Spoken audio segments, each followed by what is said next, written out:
पवन जी ने 25 साल 30 साल मेहनत किया है, खेसारी जी ने 20 साल 30 साल मेहनत किया है, रितेश पांडे 15 साल से मेहनत कर रहा है। पवन जी ने ये कर दिया हमारा, खेसारी जी ने ये कर दिया, रितेश पांडे जी ने ये कर दिया, सारे लोग कर ही दिए कि हम अपने आप को भगवान बता दे, हमसे बड़ा कोई नहीं है, हम ही सब कुछ हैं, हम ही दुनिया चलाते हैं।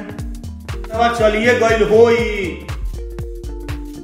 ओकरा के बता दिह लोग, ओकरा के समझा दिह लोग, यूट्यूब देखा दिह लोग, धनी होता है लोग। तू धनी मुनि तू बड़ा महान है आप, जानते हैं।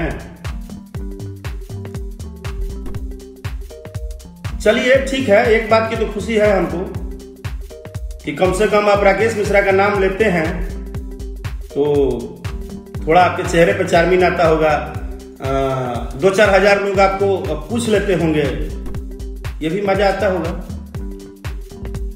राकेश मिश्रा को तो ये ऐसे बोलते हैं जैसे राकेश मिश्रा से ये 10-12 साल बड़े हैं।